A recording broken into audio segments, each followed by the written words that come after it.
ya mungkin ada, kalau nggak ada pertanyaan lain kita udah siang nih kayaknya. Lanjut aja Mbak, kita ke kebijakannya. Oke. Jadi gini teman-teman, jadi ketika kita mau melakukan sesuatu kan berarti harus ada dasarnya gitu ya. Dasarnya apa sih kita harus buka aseptik gitu kan, itu biayanya mahal, butuh tambahan tenaga gitu ya. Nah itu apa sih sebenarnya kenapa kita harus buka gitu. Jadi kita harus tahu dulu nih dasarnya. Nah dasarnya tentunya kalau kita bekerja di instansi gitu ya, ya pasti regulasi. Karena kita hidup di Indonesia ya pasti perundang-undangan dan hierarki yang lain. Ke perundang-undangan ada nggak peraturan Permenkesnya gitu. Intinya terkait dengan peraturan atau kebijakan pemerintah gitu ya. Nah kita kan mengenal tuh Permenkes 72 ya, 73 gitu ya, yang tentang puskesmas, apotek, rumah sakit, kemudian undang-undang itu paling tinggi, undang-undang kesehatan ya, dan seterusnya. Nah kita harus tahu itu, baru kita bisa melakukan kenapa sih kita harus buka aseptic dispensing gitu ya. Ini pentingnya aseptic dispensing latar belakangnya, selain kita harus tahu regulasi. Nah ini rute pengobatan kalau kita di rumah sakit atau di komunitas kan paling banyak itu adalah kalau rawat inap ya, bisa rawat inap itu lebih dari 40% itu penggunanya adalah obat-obat yang parenteral. Parenteral itu jalurnya yang sistemik ya, tidak per oral gitu. Bisa suntik, ya, bisa infus, bisa drip dan seterusnya yang diberikan kepada pasien ya. Nah ini berarti menjadi dasar kenapa sih kita harus tahu bagaimana mengoplos, menarik, sepuit dan titik-titik kritis terkait dengan aseptic dispensing. Ya, karena banyak sediaan yang harus kita siapkan dan kalau untuk rute sistemik itu akan sangat berbahaya ketika salah penyiapannya. Misalnya dosisnya mintanya 5 mili, kita salah ngambilnya 3 mili atau berarti kurang dosis atau kelebihan dosis dan seterusnya. Itu menjadi dasar latar belakang kenapa kita harus belajar aseptic dispensing. Nah, kemudian kita juga tahu penggunaan parenteral itu yang langsung ke dalam pembuluh darah itu kan langsung diedarkan ke seluruh tubuh ya, tidak seperti oral, jadi butuh penyerapan dulu, pemecahan dulu kalau dia tablet dan seterusnya. Dan tidak 100% dosis yang kita masukkan menggunakan rute oral itu akan diserap oleh tubuh dan disebarkan melalui sirkulasi sistemik gitu. Nah, tetapi kalau yang obat parenteral itu kan langsung ke pembuluh darah ya, langsung beredar. Jadi ketika kita salah, baik itu salah kurang dosis atau salah pencampuran pelarutnya, kemudian barangnya expired ya, melewati kadaluarsanya dan misalnya melewati masa baik digunakan sebelum kapan atau beyond use date gitu, itu akan sangat berbahaya gitu ya. Beresiko kepada pasien, apalagi yang dosis-dosis obat yang memiliki indeks terapi sempit ya, salah sedikit dosis baik itu range-nya naik dikit saja dari dosis terapi itu bisa menyebabkan overdose kepada pasien dan ini sulit ya untuk diambil kembali gitu, jadi bisa fatal kepada pasien. Dan sangat beresiko lagi ketika kita salah nih pelarut, yang nggak kelihatan nih pelarutnya ya putih-putih aja, waktu dilarutkan ya putih saja, ternyata tidak kompatibel dengan sediaan obat yang kita akan berikan kepada pasien. Nah itu akan sangat beresiko. Ini menjadi dasar juga kenapa kita belajar aseptik. Banyaknya sediaan parenteral yang kita harus berikan, banyaknya modal sediaan, kemudian dosis yang sudah disuntikan kemudian tidak bisa kita tarik lagi ya, itu salah satu dasar. Kemudian yang ketiga, pemberian produk sediaan parental yang terkontaminasi juga dapat bisa menyebabkan efek samping yang serius, bahkan bisa sampai kematian. Nah, kontaminasi ini macam-macam ya. Kalau kontaminasi dari mikroorganisme berarti karena petugasnya tidak higienis, tidak cuci tangan dulu, tidak menggunakan APD, tidak menggunakan sarung tangan minimal. Nah, ini akan sangat berisiko. Gitu. Walaupun secara pelaporannya mungkin di berita atau yang di blow out kepada media itu tidak ada, tetapi bukan berarti tidak terjadi gitu. Ini sebenarnya lebih karena menurut saya itu lebih karena ketidakpahaman kenapa sih pasiennya terjadi alergi, kenapa pasiennya terjadi efek yang seperti ini. Ternyata itu kadang-kadang bukan dari penyakit si pasien ini, tetapi karena pemberian obat yang terkontaminasi tadi. Karena apa? Sulit gitu mendeteksi atau mengidentifikasi bahwa itu disebabkan oleh adanya kontaminasi sediaan. Jadi sebenarnya mungkin terjadi dan banyak mungkin kasusnya, tetapi tidak terlaporkan atau tidak teridentifikasi oleh tenaga kesehatan, sehingga seolah-olah tidak ada. Tapi tetap ya, menurut saya itu ada saja kontaminasi. Bahkan kadang-kadang barang expired keminum, ya nggak tahu pasiennya atau ditutup-tutupin sengaja bisa jadi. Kalau mutu farmasinya tidak cukup bagus gitu ya, dan petugasnya juga tidak cukup bertanggung jawab dalam tanda kutip nih, tidak jujur gitu ya, itu juga bisa mungkin gitu. Jadi diem-diem aja atau perawat salah nyuntik, ya daripada kena omel atau kena SP, ya udah diem aja, bisa jadi. Jadi bukan berarti tidak terblow up atau tidak apa namanya, ya tidak terblow up ke media atau tidak ada data yang jelas berapa persen sih sebenarnya dari kontaminasi sediaan kalau kita tidak menggunakan teknik aseptik ini terjadi dan berapa fatal efeknya, itu bukan berarti hal itu tidak terjadi. Gitu. Ini dasarnya. Dasar kenapa kita belajar aseptic dispensing. Oke, Mbak, next. Nah, ini tujuannya. Karena kita menghindari hal-hal yang tadi, maka tujuannya ada pasti menjamin safety bagi pasien, ya patient safety, supaya si pasien ini menerima dosis ya, terutama kan sebenarnya kita 5 benar ya prinsip pemberian obat itu, benar pasien, benar obat, benar dosis, benar jumlah, dan benar rute, interval waktu pemberian, dan benar expired date dan seterusnya. Lebih dari 5 benar. Nah, itu kita harus jamin yang pertama kalau obat ya dosis, ya benar obatnya, benar dosisnya, benar rute pemberiannya, benar interval waktu pemberiannya.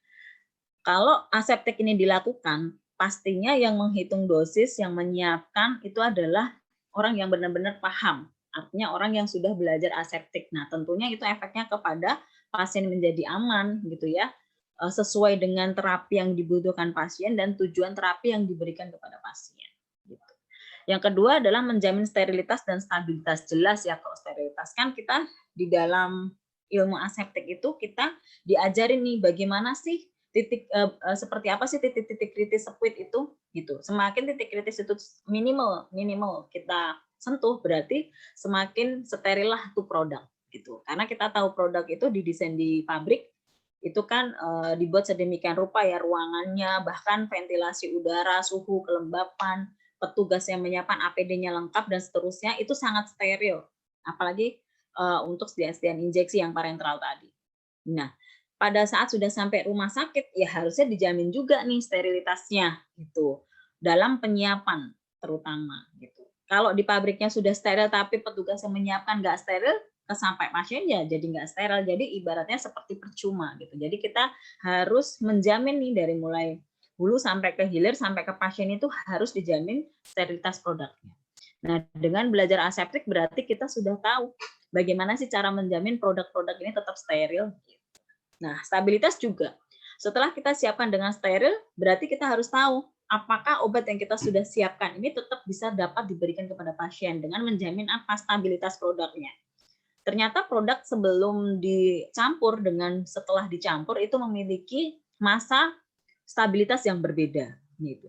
Kalau masa sebelum kita campur biasanya kita menggunakan expired date. Tetapi kalau sudah dicampur itu menggunakan beyond use date atau baik digunakan sebelum gitu.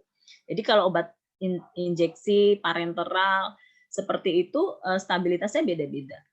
Gitu. Ada yang sama-sama pabrik misalnya sama-sama kandungan zat aktifnya ceftriaxone gitu ya. Ceftriaxone dari pabriknya Mahakam dengan ceftriaxone punyanya Sanbe paten gitu ya. Bisa saja expirednya setelah dioplos itu berbeda. Kan dia bentuknya serbuk ya.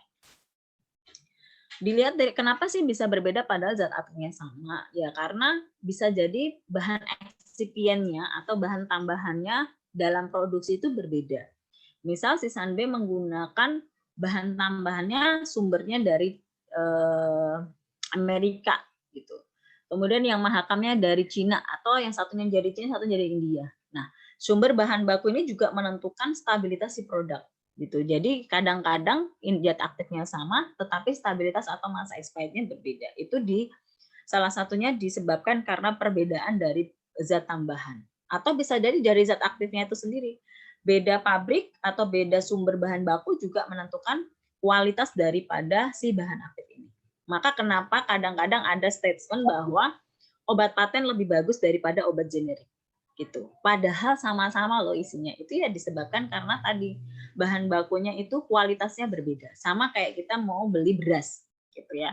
Beli beras itu sama-sama namanya beras, tapi beda dong merek beras yang bermerek dengan beras yang curah.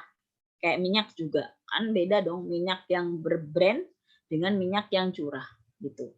Sama dengan obat seperti itu. Itu adalah terkait dengan stabilitas dan stabilitas produk. Gitu. Kemudian tujuan lain apa?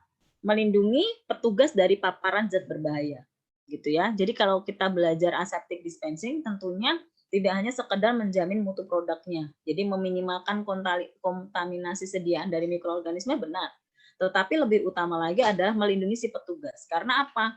Menyiapkan atau mencampur menggunakan teknik aseptik ini kita bersentuhan langsung dengan jarum. Kebanyakan sih itu. Tapi seiring berjalannya waktu modern itu banyak produk-produk yang free needle sebenarnya. Tetapi ya karena dasar, jadi kita harus bisa pegang speed dulu. Kalau yang lain itu ya untuk pengembangan lah gitu. Kalau kita pegang speed saja salah gitu ya, kemudian kita nggak ngerti teknik yang benar bagaimana, ya itu pasti akan berbahaya bagi petugas. Nanti buka tutup needle-nya pakai dua tangan, berarti kan kemungkinan kembali lagi itu bisa jadi tertusuk bisa. Tetapi kalau kita sudah belajar teknik yang baik membuka tutup cup needle, oh pakai satu tangan saja gitu. Atau sebenarnya setelah kita buka needle itu tidak boleh ditutup lagi dengan dua tangan, tetapi pakai yang namanya teknik scooping. Nah, teknik scooping itu berarti kita tidak boleh menyentuh atau belajar teknik. Artinya teknik itu adalah prosedur kerja. Bagaimana sih kita melakukan kegiatan itu tuh tapi kita tidak beresiko untuk terjadi paparan berbahayanya. Minimal tertusuk, minimal terciprat, minimal tertumpah dan seterusnya. Itu kenapa kita belajar teknik aseptik. Bukan berarti menghilangkan sama sekali resiko itu, tetapi pengertiannya balik lagi adalah meminimalkan atau mengurangi resiko terhadap petugas. Gitu. Jadi bagusnya teknik ini, teknik aseptik itu adalah tidak hanya menjamin sediaannya, tetapi menjamin keamanan si petugasnya. Karena kita belajar bagaimana narik, bagaimana buka squid, bagaimana kita J-motion, bagaimana kita menggunakan APD yang benar, gitu ya, dan seterusnya. Kalau sebenarnya teknik aseptik ini tidak hanya untuk parenteral, karena di sini kebanyakan di rumah sakit, takutnya rumah sakit tidak ada kemoterapi, jadi saya nggak terlalu bahas banyak tentang kemo. Tapi balik lagi scope of service dari si teknik aseptik ini sebenarnya tidak hanya TPN atau parenteral ya, atau IV administer, tapi ke handling sitostatika juga gitu. Nah ini sangat kerasa sekali kalau teman-teman sudah belajar teknik aseptik kemudian diminta untuk handling obat-obat sitostatika, karena paparannya lebih tidak hanya kelihatan secara kasar mata, tertumpah, terciprat dan bahkan kalau obat sitostatika itu kita APD-nya lengkap karena bisa melalui aerosol, bisa dihirup itu juga kita bisa terkena paparannya, bersifat karsinogen gitu. Jadi lebih berbahaya. Jadi teknik aseptik ini tidak hanya untuk IV administer atau TPN, tetapi juga obat sitostatika. Cuma saya nggak terlalu bahas untuk handling sitostatikanya, kayak gitu. Ya itu ya kenapa kita harus belajar aseptic dispensing. Kemudian menghindari terjadinya kesalahan saat pemberian obat. Ya ini jelas juga kalau pada saat kita melakukan penyiapan aseptik itu sebelum kita melakukan tekniknya, kita itu harus membuat yang namanya perhitungan, ngitung-ngitung dosis. Ya, jangan sampai dosis yang diminta A diberikan B. Harusnya dioplos dengan A, dioplosnya pakai obat B, pelarutnya maksudnya. Nah, ini akan terjadi kesalahan. Kemudian membaca skala. Pada saat kita belajar aseptik, kita tuh diajari membaca skala pada squid. Kan di squid itu ada skala-skalanya ya. Bacanya di atas, di tengah, apa di bawah sih gitu. Nah, kalau nggak belajar ya menurutnya beda-beda tipis sih, beda-beda dikit. Nggak masalah kalau indeks terapinya lebar. Tapi kalau obatnya indeks terapinya sempit akan jadi masalah gitu ya. Nah, ini sama untuk menghindari, tujuannya untuk menghindari terjadinya kesalahan pemberian obat. Jangan sampai salah dosis, salah obat, salah pelarut. Karena kita sebelum aseptik ngitung-ngitung dulu nih gitu sampai ngitung stabilitasnya. Kalau kita sudah larutkan karena stabilitasnya 3 jam, obat ini harus segera masuk nih ke pasien. Nah, itu obat kemo stabilitasnya pendek-pendek. Ada yang cuma sejam, ada yang cuma 2 jam, ada yang 3 jam gitu. Ini penting nih kita belajar aseptik gitu. Next. Ya. Oke.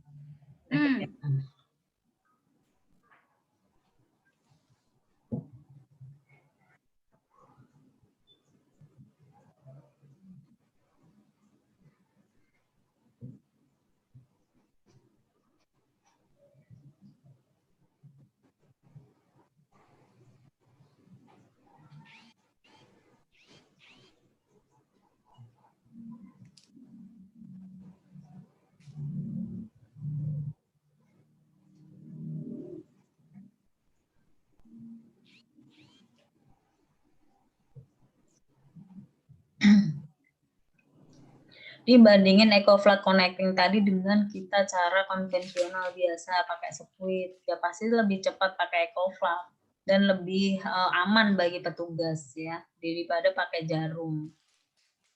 Gitu.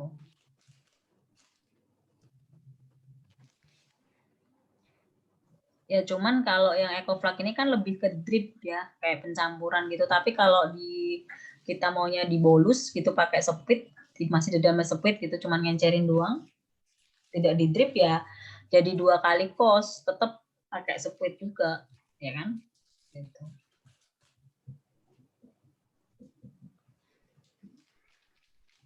Tadi kan ngarutin terus tarik lagi ke squid. Nah, ini sih udah selesai. Dilarutin, ambil cairannya, dilarutin ke filenya, dari file diambil lagi, masukin ke infusnya gitu. Jadi kayak 2 kali kerja gitu.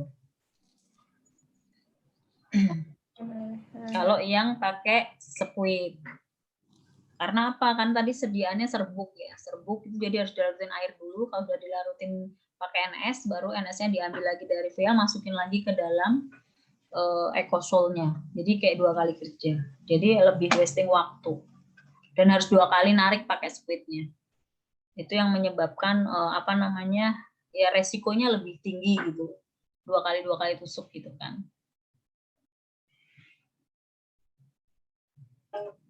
Udah ya, itu sih videonya. Paling tambah penggunaan APD. Gimana ya cara nge-share-nya? Kalau untuk penggunaan APD mungkin saya share di itu aja ya Mbak Wit, di grup. Soalnya ini bentuknya foto. Gimana cara nge-share foto? Oh ini nih, coba ya.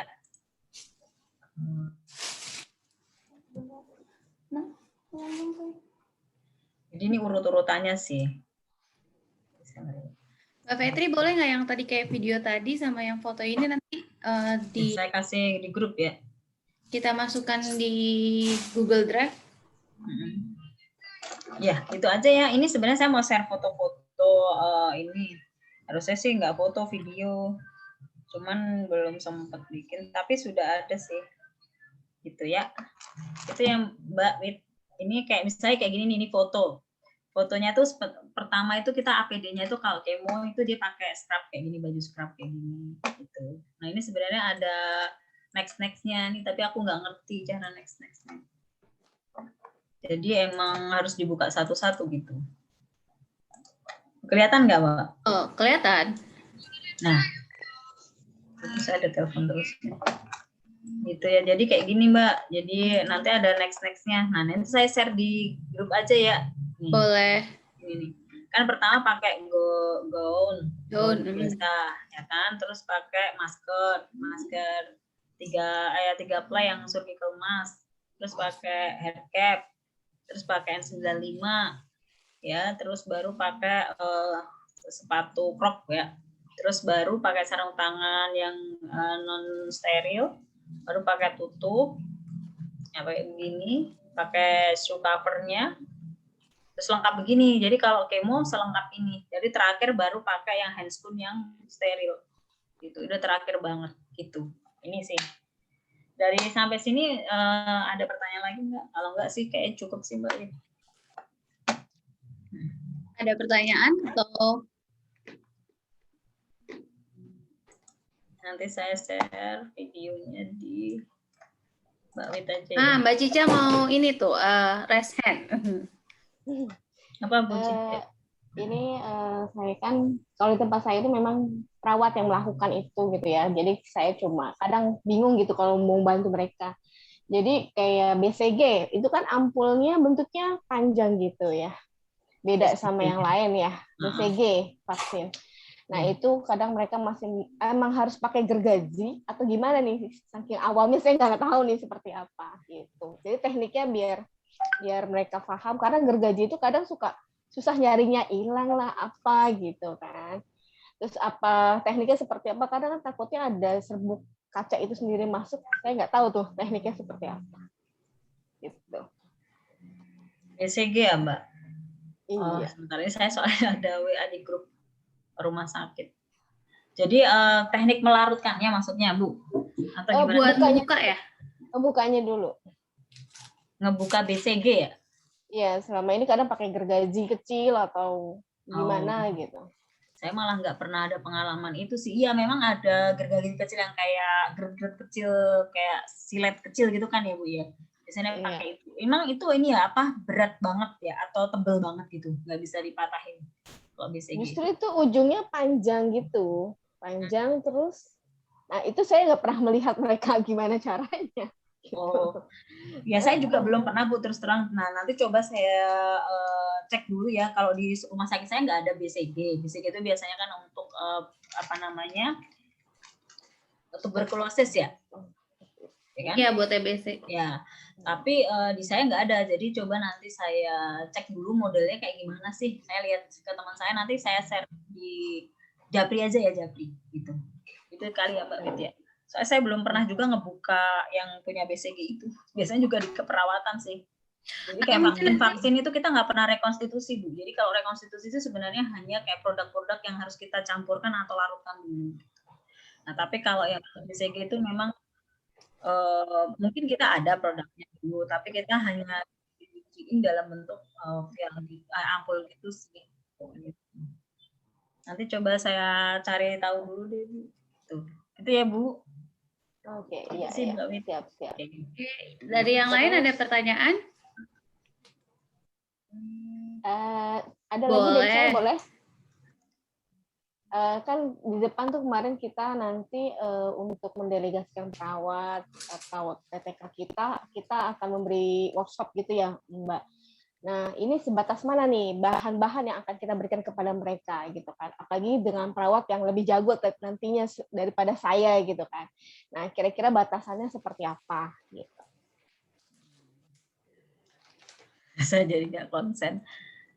Maksudnya mau sharing ke perawatnya Bu? Iya, iya. Gimana Mbak Widudi bisa diulang? Jadi kalau saya tangkap kan nanti setelah pelaksanaan training ini teman-teman akan melakukan in-house training di rumah sakitnya. Jadi mengedukasi mereka ataupun perawat. Nah, gimana caranya gitu kan? Apalagi buat kita yang apoteker gitu ya, menyampaikan ke perawat yang mungkin bisa saja dia lebih senior dalam pelaksanaan aseptik ini. Kemudian kalau nggak salah Bu Cica juga nanya mana sih cakupan wilayah yang harus kita sampaikan ke pihak mereka. Ya, pertama sih kita harus paham dulu sih Bu sebenarnya. Jadi ini kita harus pegang dulu ilmunya gitu, dari ilmu dasar tadi kita harus benar-benar menguasai supaya pada saat kita menyampaikan kepada teman sejawat khususnya perawat itu kita cukup yakin dulu gitu ya. Pertanyaannya itu bisa macam-macam. Jadi memang harus dasar basic teknik aseptik kita pegang dulu.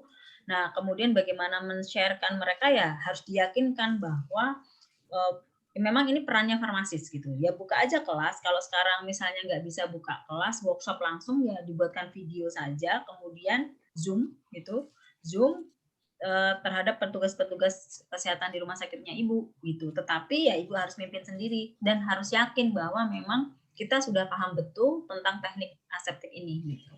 Paling strateginya seperti itu. Kalau misalnya ada pertanyaan yang misalnya nggak bisa dijawab ya di hold dulu. Nanti kita tanyakan pada yang lebih memahami gitu. Nggak masalah sih, yang penting mulai dulu aja Bu. Walaupun mereka kelihatannya lebih jago, belum tentu benar kan. Jago sih jago ngoplos semua juga bisa, tetapi apakah prosedurnya itu benar atau tidak kan belum tahu. Apalagi yang diperhitungan kayaknya mereka nggak cukup paham sih. Itu sih Bu, kalau dari saya ya.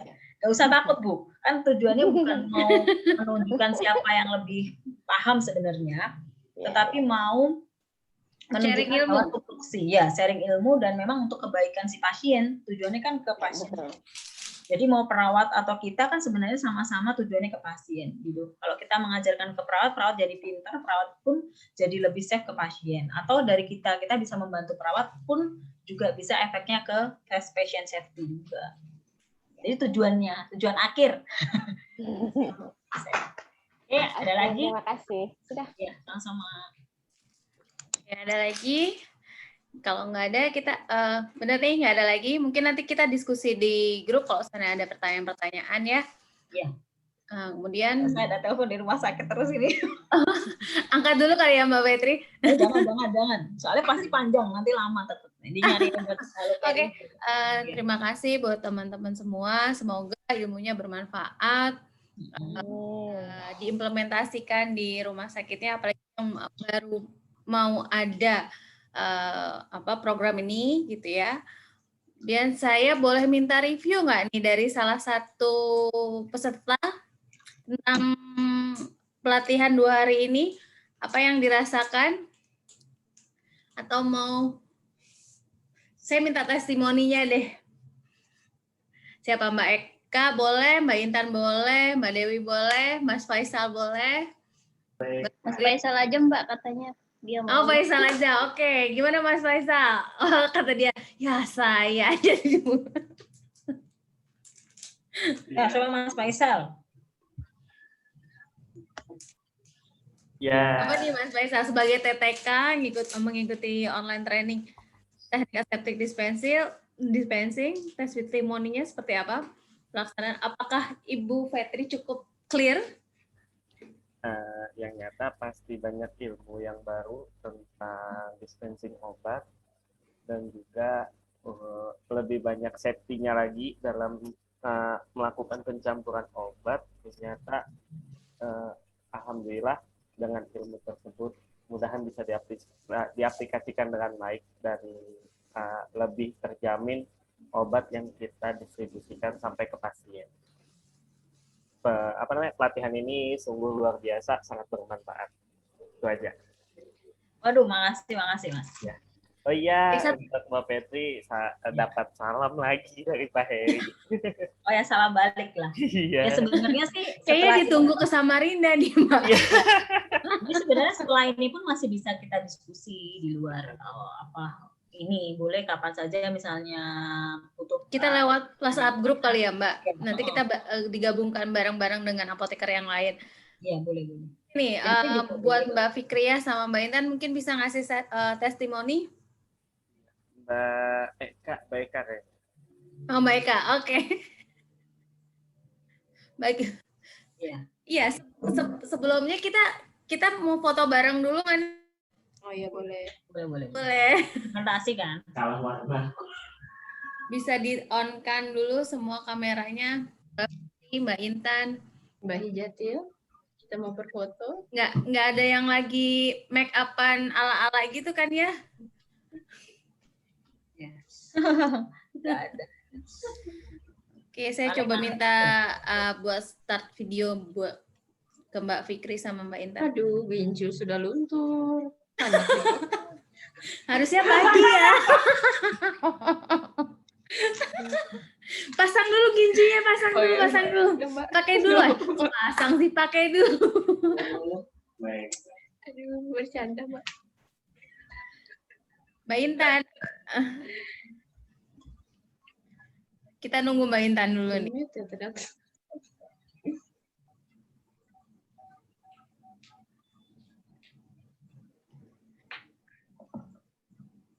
Ntar saya share di grup aja ya kali ya.